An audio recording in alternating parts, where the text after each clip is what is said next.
Hello friend, आज हम लोग आईआईटी के प्रिपरेशन के बारे में डिस्कशन करने जा रहे हैं। आईआईटी का प्रिपरेशन आप करें तो कैसे करें। सबसे पहले मैं आपको बता देता हूँ, IIT is one of the toughest examination of the India. Okay, ये एग्ज़ाम 12 अपेयरिंग स्टूडेंट्स या 1 साल 1 ईयर रिपीटेड स्टूडेंट दे सकते हैं। ओके, इसमें 3 सेक्शंस होते हैं, फिजिक्स, केमिस्ट्री एंड मैथमेटिक्स। तीनों का इक्वल वेटेज होता है। ओके, यदि आप आईआईटी का प्रिपरेशन करना चाहते हैं तो फर्स्ट ऑफ ऑल तीनों में इक्वल टाइम आपको एक्सपेंड करना पड़ेगा।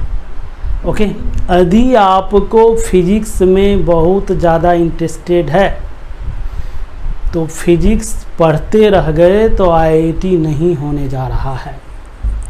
क्या होगा, आप फिजिक्स के जानकार हो जाएंगे और मेरी तरह फिजिक्स के एक टीचर बन के रह जाइएगा, और कुछ नहीं। यदि आप चाहते हैं, जैसे मुझे मैथ में इंटरेस्ट था और मैथ को मैंने ज़्यादा टाइम दिया तो इंजीनियरिंग आईआईटी तो नहीं हो पाया, बशर्ते मैं एनआईटी जालंधर से बीटेक किया हूँ। तो आप मेरे जैसा हालात आपको हो जाएंगे यदि आप सिर्फ एंड सिर्फ एक सब्जेक्ट पे ध्यान देते हैं। तो यदि आपको इंटरेस्ट एक ही सब्जेक्ट में लग रहा है तो मेरे ख्याल से आप इंजीनियरिंग का तैयारी मत कीजिए।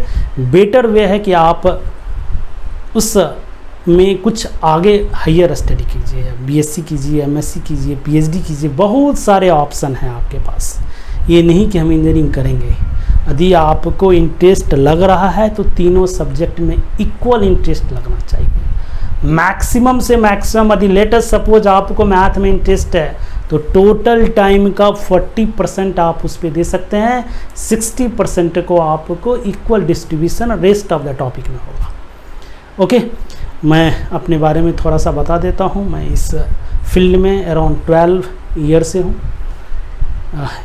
कैरियर के फर्स्ट फेज़ में मैं आपको 3.5 ईयर्स आकाश आईआईटी जेई में डिफरेंट लोकेशन पे काम किया हूँ, और रिसेंटली मैं 8 ईयर से श्री चैतन्य आईआईटी एकेडमी में पंजाई बाग में ये मैथ का क्लासेस लेता था। और मैं बेसिकली बिहार से बिलोंग करता हूँ। आप जानते होंगे सुपर 30 के बारे में। उस बैच का मैं स्टूडेंट था जो फर्स्ट टाइम लॉन्च किए थे आनंद सर। अनफॉर्चुनेट मेरा आईआईटी में नहीं हुआ। मैं एनआईटी जालंधर से बीटेक किया हूँ और मेरा rank 5244 that means 5244 in AIEEE में था। दैट मीन्स उस समय AIEEE हुआ करता था, all India engineering inter examination, और स्टेट रैंक 169 था। ओके, तो इतना ही मैं अपने बारे में बताऊंगा। अब मैं आपको यहाँ पे मैथ पढ़ाने जा रहा हूँ। ऑफ कोर्स 12 इयर्स इसी फील्ड में मेरा था, तो मैं आपको मैथ पढ़ाऊंगा। और every week 3 days TTS, Tuesday, Thursday and Saturday morning 8 AM आपको कुछ अच्छे क्वेश्चन डिस्कशन करेंगे। इस बार मैं आपको थ्योरी नहीं पढ़ाने जा रहा हूँ। उसका रीज़न ये है कि अभी अक्टूबर हो चुका है, यदि उसको पढ़ाऊँगा तो फिर बच्चे के लिए उतना इफ़ेक्टिव नहीं होंगे। जो भी टॉपिक होंगे उसको अच्छे तरीके से, जो अच्छे क्वेश्चन हमको लगेंगे वो मैं आपको डिस्कस करूँगा। लेटेस्ट सपोज मैंने आपको क्वाड्रेटिक इक्वेशन डिस्कशन किया, तो फर्स्ट डे देखेंगे कि कौन कौन से टॉपिक उसमें लिंक होते हैं, जैसे sum of the roots, product of the roots, formation of the quadratic equation, common roots, location of roots वगैरह वगैरह। कम्प्लेक्स देखेंगे उसमें कितना मैक्सिमम अच्छा क्वेश्चन बन सकता है, तो वो चीज़ हम डिस्कशन करेंगे। और मैं बता देता हूँ कि आपको अभी रिसेंटली आईआईटी ने अब JEE mains and JEE advance में कैटेगराइज कर दिया गया है। दैट मीन्स यदि आप जेई मेंस का पहले एग्जामिनेशन दीजिए, जो कि इस बार थोड़ा सा कोरोना के कारण लेट हो गया। नॉर्मली आपको एक एग्ज़ाम जनवरी में होता है और दूसरा एग्ज़ाम अप्रैल में होता है। दोनों में जो आप बेस्ट करते हैं उस बेसिस पे एडवांस की पेपर होती है जो मई में होते हैं। पहले आपको जेई मेंस होता है, फिर जेई एडवांस होता है। पहले उसका नाम था AIEEE एंड IIT JEE, बस नाम बदल गया और थोड़ा सा एग्ज़ाम लेने के तरीके चेंज हो गई। हम लोगों के टाइम में जो AIEEE होते थे 75 क्वेश्चन इन ईच सब्जेक्ट होते थे। अब जो है आपको जो जेई मेंस है उसमें 25 question and 25 question 20 questions from the MCQ, that means एक क्वेश्चन आपका सही होगा, एक ऑप्शन सही होगा और 5 question numerical based question. Numerical based question में आपको उस क्वेश्चन को सॉल्व करना है, नॉमेरिकली उसके आंसर क्या होंगे वो मैं बेसिक मैथमेटिक्स में बता दिया हूँ कि उसको कैसे फिल करना है। जहाँ तक सिलेबस कंसर्न्ड की बात है तो मैं अभी तो 25 क्वेश्चन जेई मेंस में पूछते हैं, पहले 30 क्वेश्चन होते थे। Almost 17 question from the 11th and 13 question from the 12। That means 11th के जो मैथमेटिक्स के सिलेबस हैं उसमें आपको अलजेब्रा है, ट्रिग्नोमेट्री है और कोऑर्डिनेट ज्योमेट्री है। लेकिन जैसे ट्रिग्नोमेट्री में इन्वर्स ट्रिग्नोमेट्रिकल फंक्शन वो 12 में है, ओके। और अलजेब्रा का मैं बात करूं तो अलजेब्रा का जो है मैट्रिक्स एंड डिटर्मिनेंट्स वो 12 में है। बहुत सारे बुक प्रोबेबिलिटी को बोलते हैं, this is a portion of algebra. इसीलिए इसमें आपको नहीं पढ़ना है कौन से कितने परसेंटेज किससे पूछे जाते हैं, ओके।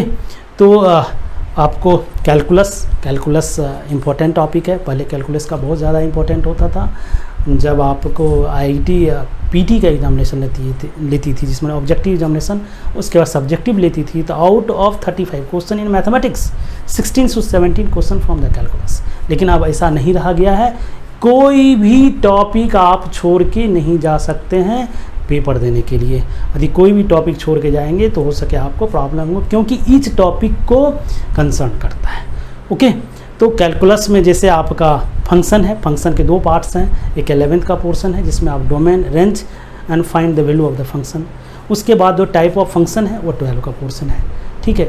जैसे हम 3 डायमेंशनल की बात करते हैं तो उसके जो पोर्शन है, कुछ पोर्शन 11th में है, कुछ पोर्शन 12 में। 11th में क्या है, डिस्टेंस फार्मूला, सेक्शन फार्मूला, और बाकी जो है लाइन का इक्वेशन, प्लेन का इक्वेशन। स्फीयर IIT के सिलेबस में नहीं है लेकिन जेई मेंस के सिलेबस में है। दैट मीन एडवांस के सिलेबस में नहीं है, जेई मेंस के सिलेबस में है।